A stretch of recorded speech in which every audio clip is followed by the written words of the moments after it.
Bismillahirrahmanirrahim. Assalamualaikum warahmatullahi wabarakatuh. Pada kesempatan kali ini kami dari kelompok 3 ingin mempresentasikan hasil survei sistem drainase kami di perumahan Nongkilalaki. Sebelum masuk ke materi, saya sebagai moderator ingin memperkenalkan anggota kelompok 3. Yang pertama itu Aldi Saputra dengan stambuk 2210. Yang kedua itu saya sendiri Ahmad Fadlillah AR dengan stambuk 20215. Yang ketiga itu Vivianti dengan stambuk 21195.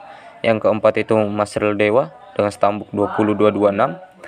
Yang kelima itu Muhammad Fajrul Ramadan Dengkader dengan stambuk 20221. Dan yang terakhir itu Tri Oktaviani dengan stambuk 21194. Langsung saja masuk ke materi pertama, yaitu sistem drainase.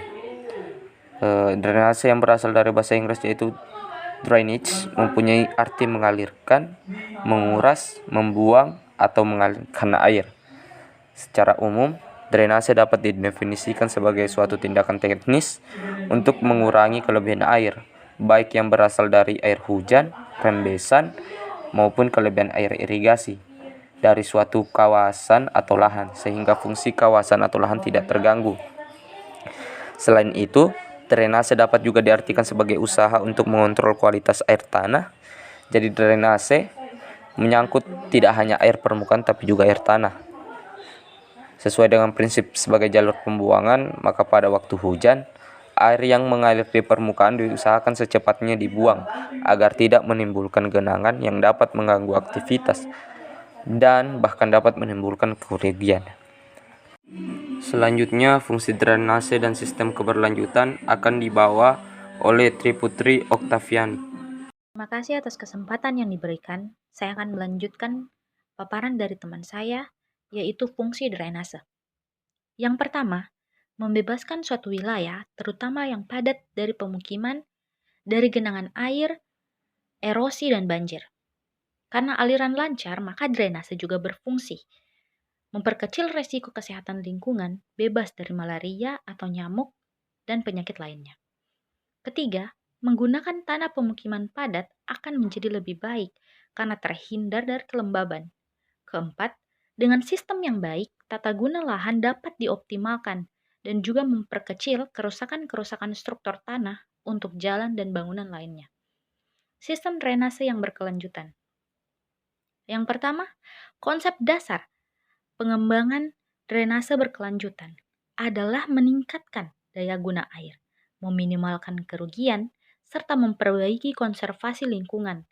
Prioritas utama dalam mewujudkan konsep tersebut harus ditunjukkan untuk mengelola limpasan permukiman dengan cara mengembangkan fasilitas untuk menahan air hujan, atau biasa disebut dengan rainfall retention facilities.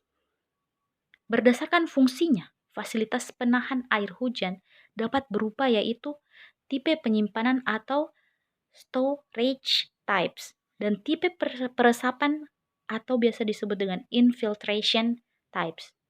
Selanjutnya, perencanaan saluran drainase dan debit hujan akan dibawa oleh Vivianti. Assalamualaikum warahmatullahi wabarakatuh. Saya atas nama Vivianti, stambuk F11211195. Di sini saya akan menjelaskan tentang perencanaan saluran drainase. Dalam perencanaan teknis saluran drainase, ada beberapa tahapan-tahapan yang perlu diperhatikan menurut Suripin. Yang pertama yaitu menentukan debit rencana. Artinya, hasil debit saluran harus lebih besar dari debit rencana. Mengapa demikian? Agar dimensi saluran dapat menampung kapasitas air yang lebih besar, sehingga dapat menghindari terjadinya genangan. Kedua yaitu menentukan jalur saluran. Artinya kita harus mengetahui rute atau outlet buangan saluran. Yang ketiga yaitu merencanakan profil memanjang saluran, merencanakan penampang melintang saluran. Nah, di sini kita harus menggambar tipe saluran drainase yang digunakan di lapangan seperti apa. Kemudian, mengatur dan merencanakan bangunan-bangunan serta fasilitas sistem drainase. Artinya yaitu fasilitas drainase misalkan kita gunakan manhole. di mana kita ketahui fungsi manhole itu untuk menangkap dan menyalurkan air hujan yang berada di permukaan jalan menuju saluran. Kemudian debit hujan. Dalam perencanaan saluran drainase dapat dipakai standar yang telah ditetapkan, baik periode ulang dan cara analisis yang dipakai, tinggi jagaan, struktur saluran, dan lain-lain. Artinya, dalam merencanakan sistem drainase harus memiliki data hasil perhitungan curah hujan dalam sebuah analisis hidrologi. Misalkan dengan skala ulang 2 tahun kah, 5 tahun, atau 10 tahun. Baik, mungkin sekian dari saya. Assalamualaikum warahmatullahi wabarakatuh. Baik, materi lanjutan akan dibawakan oleh Fajrul. Assalamualaikum warahmatullahi wabarakatuh. Terima kasih atas kesempatan yang diberikan kepada saya. Di sini saya akan melanjutkan pembahasan dari materi kelompok kami pada sistem drainase di perumahan Nokilalaki.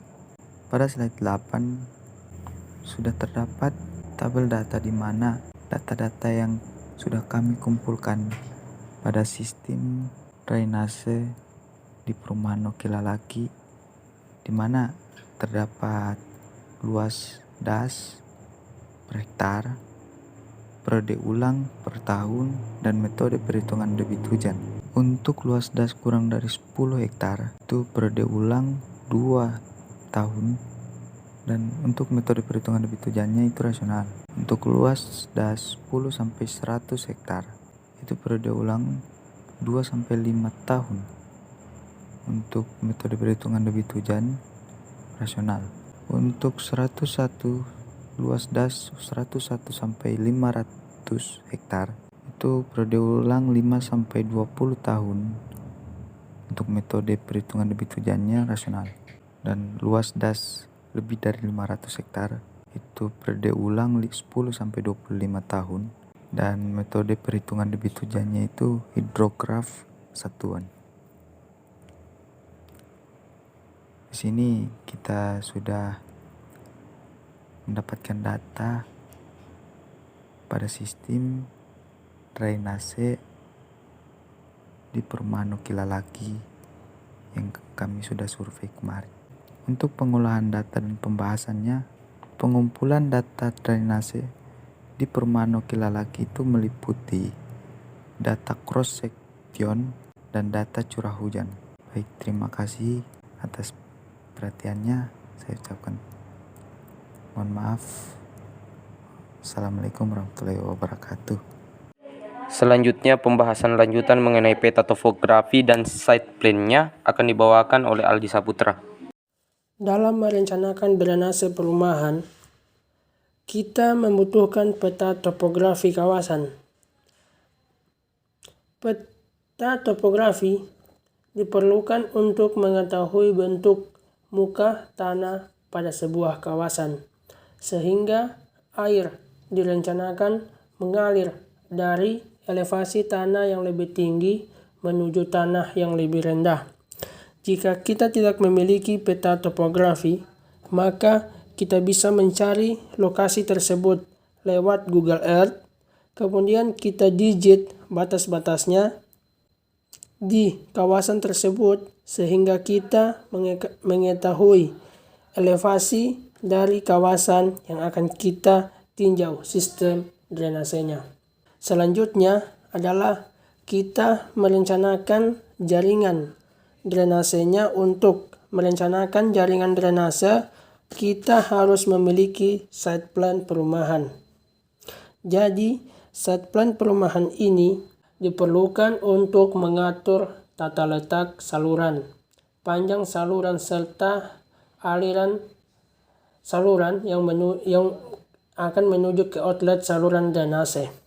Seperti yang pada gambar, air mengalir dari B turun ke bawah dan A turun ke bawah mengalir kepada outlet yang berwarna biru. Terakhir, curah hujan rencana akan dibawakan oleh Mas Relewa. Berikutnya kita akan masuk ke curah hujan rencana. Salah satu dari analisis hidrologi adalah diperolehnya nilai curah hujan rencana dengan skala ulang 2 tahun, 5 tahun, 10 tahun sampai dengan 100 tahun. Tapi yang kita gunakan di sini adalah dipilih skala ulang 10 tahun. Kita dapat melihat datanya dari tabel.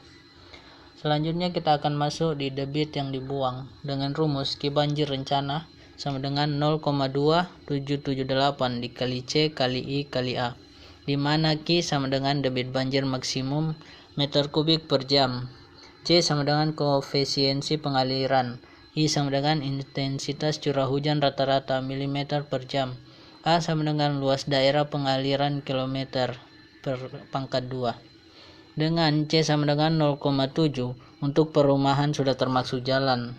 Panjang satu blok dikali lebar rumah dan 1/2 jalan 100 dikali 17 sama dengan 1700 meter pangkat 2.